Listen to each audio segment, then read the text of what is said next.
ओम गुरुर्ब्रह्मा गुरुर्विष्णु गुरुदेवो महेश्वरः गुरुः साक्षात् परब्रह्म तस्मै श्री गुरवे नमः।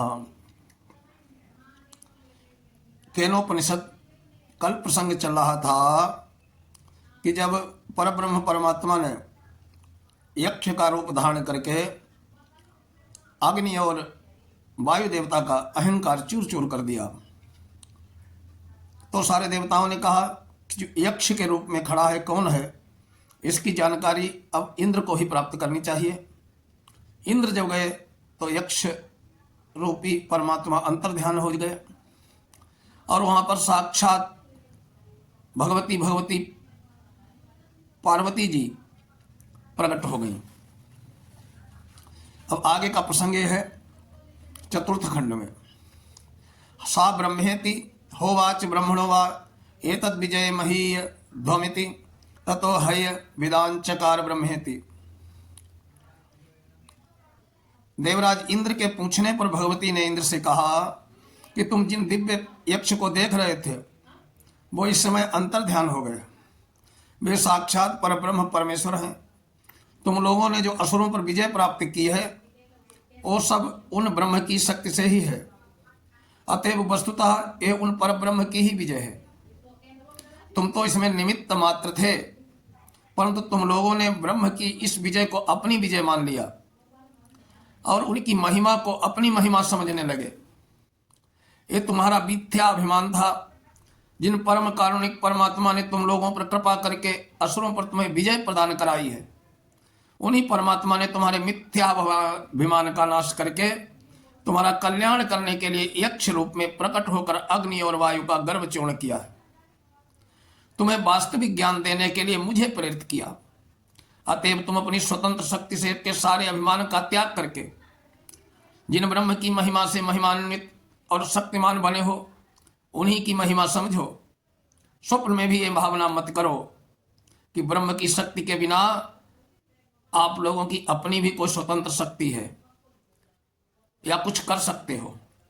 उमा के इस उत्तर से देवताओं के में सबसे पहले इंद्र को निश्चय हुआ कि यक्ष के रूप में स्वयं ब्रह्म ही थे, उन लोगों के सामने प्रकट हुए थे। तस्माद्वायते देवा अतितरा मिमान्यान देवा यदग्निर्वायुरिन्द्रस्ततो हेनन्यदिष्ठम परस्परसुस्ते हेन प्रथमो विद्वान चकार ब्रह्मेति। समस्त देवताओं ने अग्नि वायु इंद्र को ही परम श्रेष्ठ मानना चाहिए, क्योंकि इन्हीं तीनों में ब्रह्म का स्पर्श प्राप्त किया। परब्रह्म परमात्मा के दर्शन का, उनके परिचय प्राप्त करने के प्रयत्न में प्रवृत्त होने का और उनके साथ वार्तालाप का परम सौभाग्य इन्हीं तीनों को प्राप्त हुआ। उन्होंने ही सबसे पहले इस सत्य को समझा कि हम लोगों ने जिनका दर्शन किया है, जिनसे वार्तालाप किया है, जिनकी शक्ति से असुरों पर विजय प्राप्त की है, वे ही साक्षात पूर्ण ब्रह्म परमात्मा है। सारांश यह है कि जिन सौभाग्यशाली महापुरुष को भी किसी भी कारण से भगवान के दिव्य संस्पर्श का सौभाग्य प्राप्त हो गया है, उनके दर्शन स्पर्श और उनके साथ सदालाप का सुअवसर जो प्राप्त कर चुके हैं, उनकी महिमा इस मंत्र में इंद्रादि देवताओं का उदाहरण देकर की गई है। अब कहते हैं कि तीनों देवताओं में भी अग्नि और वायु की अपेक्षा इंद्रराज श्रेष्ठ क्यों है।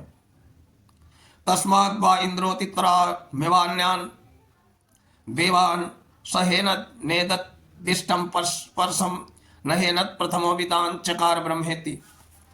अग्नि तथा वायु ने दिव्य यक्ष के रूप में ब्रह्म का दर्शन और उनके साथ वार्तालाप का सौभाग्य तो प्राप्त किया था, परंतु उन्हें उनके स्वरूप का ज्ञान नहीं हुआ था।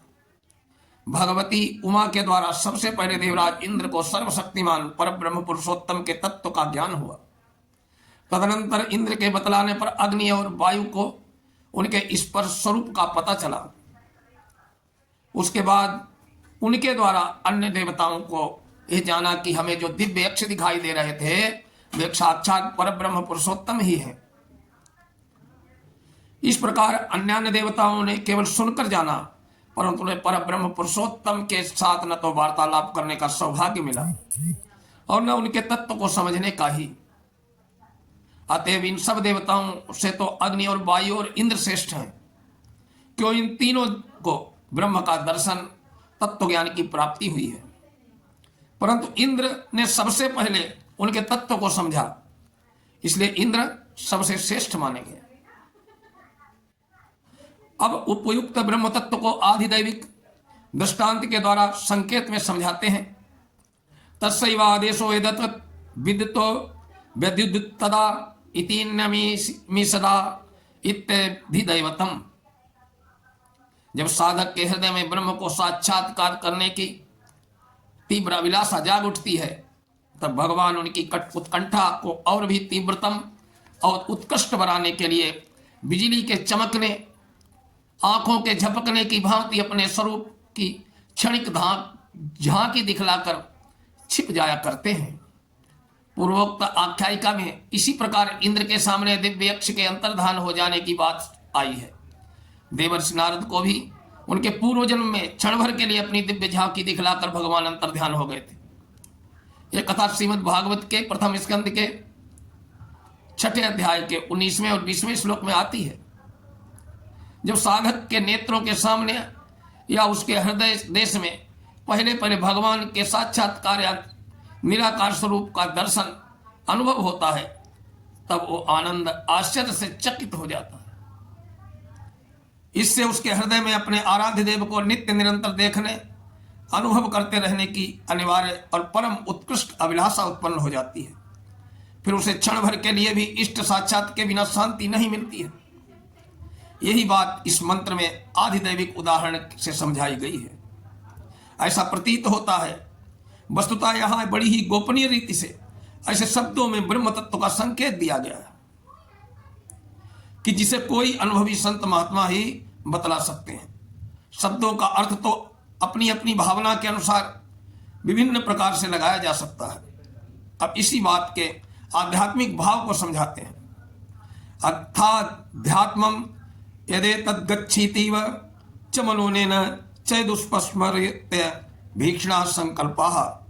जब साधक को अपना मन आराध्य देव श्री भगवान के समीप तक पहुंचता हुआ सा दिखता है, वो अपने मन से भगवान के निर्गुण या सगुण जिस भी स्वरूप का चिंतन करता है, उसकी प्रत्यक्ष अनुभूति सी होती है, तब स्वाभाविक ही उसका अपने इष्ट के प्रति अत्यंत प्रेम हो जाता है। फिर वो क्षण भर के लिए भी अपने इष्ट देव को विस्मृत को सहन नहीं कर सकता। उस समय उसका अतिशय व्याकुल हो जाता है। तद विस्मरणे परम व्याकुलता नारद भक्ति सूत्र में कहा गया है। वो नित्य निरंतर प्रेम पूर्वक उसका स्मरण करता है। उसके मन में अपने इष्ट को प्राप्त करने की अनिवार्य और परम उत्कृष्ट अभिलाषा उत्पन्न हो जाती है। पिछले मंत्र में जो आधिदैविक दृष्टि से कही गई थी, यही उसके आध्यात्मिक दृष्टि से कही गई है। तद्वनम नाम तद्वनम मित्युपासितव्यम स एतदेवं वेदाभि हैनगुं सर्वाणि भूतानि संवांछन्ति। वो आनंद स्वरूप परब्रह्म परमेश्वर सभी का अत्यंत प्रिय है। सभी प्राणी किसी न किसी प्रकार से उसी को चाहते हैं, परंतु पहचानते नहीं। इसीलिए वे सुख के रूप में उसे खोजते हुए दुख रूप विषयों में भटकते रहते हैं, उसे पा नहीं सकते। इस रहस्य को समझकर साधक को चाहिए कि उस परब्रह्म परमात्मा को प्राणी मात्र का प्रिय समझकर उसके नित्य अचल अमल अनंत परम आनंद स्वरूप का नित्य निरंतर चिंतन करता रहे। ऐसा करते रहने से वो आनंद स्वरूप सर्वप्रिय परमात्मा का साक्षात्कार कर लेता है, तब वो स्वयं भी आनंदमय हो जाता है। अतः जगत के सभी प्राणी उसे अपना परम आत्मीय समझकर उसके साथ प्रेम करने लगते हैं। उपनिषदम ब्रूहि तिक्ता स उपनिषद ब्राह्मी बावत उपनिषदम ब्रूमेति। गुरुदेव के सांकेतिक भाषा में ब्रह्म विद्या का श्रेष्ठ उपदेश सुनकर शिष्य उनको पूर्ण रूप से हृदयंगम नहीं कर सका। इसलिए उसने प्रार्थना की कि हे भगवान, मुझे उपनिषद रहस्यमयी ब्रह्म विद्या का उपदेश कीजिए। इस पर गुरुदेव ने कहा, बस हम तुम्हें ब्रह्म विद्या का उपदेश कर चुके हैं।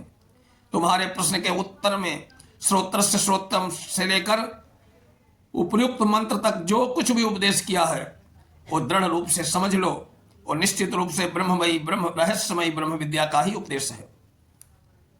तस्मै तपोदमा कर्मेति प्रतिष्ठा वेदाह सर्वांगानी सत्यमायतनम। सुनकर रट लिया और ब्रह्म ज्ञानी हो गए। ये तो ब्रह्म विद्या का उपहास है, अपने आप को धोखा देना है। ब्रह्म विद्या रूपी प्रसाद की नींव है तप, दम और कर्म और आदि साधन। इन्हीं पर ये रहस्यमयी ब्रह्म विद्या स्थिर हो रह सकती है। जो साधक साधन संपत्ति की रक्षा, वृद्धि और सर्व स्वधर्म पालन के लिए कठिन से कठिन कष्ट को सहर्ष स्वीकार नहीं करते हैं, जो मन और इंद्रियों को भली भांति बस में नहीं कर लेते, जो निष्काम भाव से अनासक्त होकर वर्णाश्रम मोचित अवश्य कर्तव्य कर्म का अनुष्ठान नहीं करते, वे ब्रह्म विद्या का यथार्थ रहस्य नहीं जान पाते, क्योंकि यही उन्हें जानने के प्रधान आधार हैं। साथ ही ये जानना चाहिए कि वेद उस ब्रह्म विद्या के समस्त अंग हैं। वेद में ही ब्रह्म विद्या के समस्त अंग प्रत्यंगों की विशद व्याख्या है। अतएव वेदों का उसके अंगों सहित अध्ययन करना चाहिए। सत्य स्वरूप परमेश्वर अर्थात त्रिकालाबाधित सच्चिदानंद घन परमेश्वर ही उस ब्रह्म विद्या का परम अधिष्ठान, आश्रय स्तर और परम लक्ष्य है। अतएव उस ब्रह्म को लक्ष्य करके जो वेदानुसार तप, दम और निष्काम कर्मादि का आचरण करते हुए तत्व का अनुसंधान करते हैं, वे ही ब्रह्म विद्या के सर्वस्व पर ब्रह्म पुरुषोत्तम को प्राप्त कर सकते हैं। योगा एतामेवं वेदाः पत्ते पापमान मनन्ते स्वर्गे लोके जे प्रतितिष्ठति। ऊपर बतलाते हुए प्रकार से जो उपनिषद रूपी ब्रह्म विद्या के रहस्य को जान लेता है, तदनुसार साधन में प्रवृत्त हो जाता है, वो समस्त पापों का परमात्म साक्षात्कार में प्रतिबंधक स्वरूप समस्त शुभाशुभ कर्मों का अशेष रूप से नाश करके नित्य सत्य सर्वश्रेष्ठ परम धाम में स्थित हो जाता है। वहां से कभी नहीं लौटता है, सदा के लिए वहां प्रतिष्ठित हो जाता है। यह प्रतिष्ठित पद का पुनः उच्चारण ग्रंथ समाप्ति सूचक तो है, साथ ही उपदेश की निश्चिंतता का प्रतिपादक भी है। इस सामवेदी के उपनिषद का चतुर्थ खंड संपूर्ण हुआ। ओम शांति शांति शांति।